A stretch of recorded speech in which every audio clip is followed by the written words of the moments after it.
Hi viewers. So ఈరోజు చెప్పదలుచుకున్నది ఏంటంటే, మనకి నెక్స్ట్ సండే 22 ఫిబ్రవరి రోజు గురుకుల టీజీ సెట్ అనేది ఎగ్జాము అప్ టు 4th నుంచి 9th క్లాస్ వాళ్ళకి నిర్వహించడం జరుగుతుంది. సో దానికి సంబంధించినటువంటి ఎగ్జామ్కి సంబంధించిన జాగ్రత్తలు, ఓఎంఆర్ షీట్ నింపే విధానం వివరించడం జరుగుతుంది. ఇందులో ఇది ఓఎంఆర్ షీట్ అండి, మీ ముందర ఉన్నది ఓఎంఆర్ షీట్ ఇలా ఉంటుంది.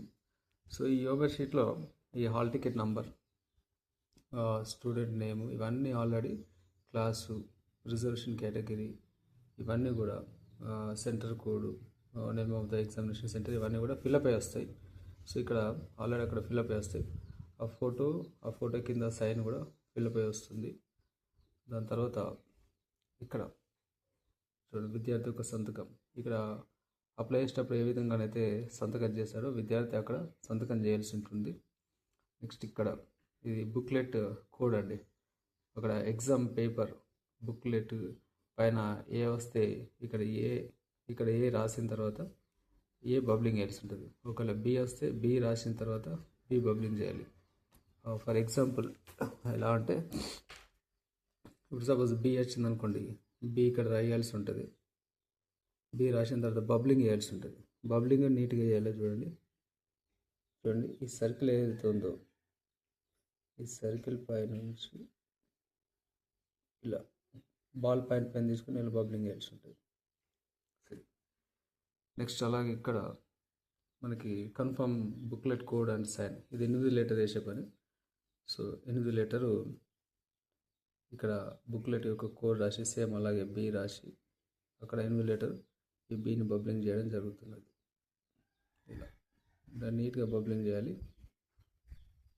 సో 8 లెటర్స్ అంత సైన్ చేసేస్తాడు. సో దాని తర్వాత బబ్లింగ్ ఎలా చేయాలి అనేది చూస్తే, ఇక్కడ బబ్లింగ్ అనేది పిల్లలు ఒక ఆన్సర్కి ఒకటే బబ్లింగ్ వేయాలండి. అంటే ఇప్పుడు ఏ అయితే ఏ, బి అయితే బి. చూడండి, సపోజ్ ఫస్ట్ ఆన్సర్కి ఏ అనుకోండి, ఇక్కడ సర్కిల్ చూడండి, ఈ సర్కిల్ పైన ఉన్నటువంటి పైన నుంచి ఇలా లోపలికి ఇట్లా వెళ్ళిపోవాలి. ఇది కరెక్ట్ మెథడ్. సపోజ్ ఇంకో ఆన్సర్ పెట్టాలనుకుంటే ఇట్లా పబ్లిక్ చేయడానికి వీలు లేదు, ఇది రాంగ్, ఇట్లా చేయడం రాంగ్. సో ఒక క్వశ్చన్కి ఒకటి ఆన్సర్ బబ్లింగ్ చేయాలి, రెండు బబ్లింగ్ చేయొద్దు. అలాగే బబ్లింగ్ అనేది కొందరు పిల్లలు ఎలా చేస్తారంటే, ఈ సర్కిల్ లోపల జస్ట్ ఇట్లా చేసి వదిలిపెట్టేస్తారు. చూడండి, ఇక్కడ గ్యాప్ ఉంది, ఆ సర్కిల్కి దీనికి కొంచెం గ్యాప్ ఉంది, కాబట్టి ఇది కూడా రాంగ్ అవుతుంది. సో ఎలా అంటే, ఆ సర్కిల్ ఇలా బార్డర్ కూడా మనము ఫిల్అప్ చేయాల్సి ఉంటుంది. ఇది మొత్తం ఇలా ఏమాత్రం మన వైట్ కలర్ కనిపించదు. చూడండి ఎలా వచ్చింది. ఇది బబ్లింగ్ చేసే విధానం. అలాగే ఎగ్జామ్ అనేది కూడా మనకి 11 o'clock ఉంది కాబట్టి మీరు 10:30కి మీ ఎగ్జామ్ సెంటర్కి వెళ్ళాల్సి ఉంటుంది. హాల్ టికెట్స్ అనేవి ఆల్రెడీ వెబ్సైట్లో ఉంచడం జరిగింది. సో కాబట్టి హాల్ టికెట్ డౌన్లోడ్ చేసుకొని మీ సెంటర్ ఎక్కడో ఫస్ట్ వెరిఫికేషన్ చెక్ చేసుకోండి. ఎగ్జామ్ కోసం సిద్ధంగా ఉండండి. ఓకే, ఏమైనా డౌట్స్ ఉంటే కామెంట్ చేయండి.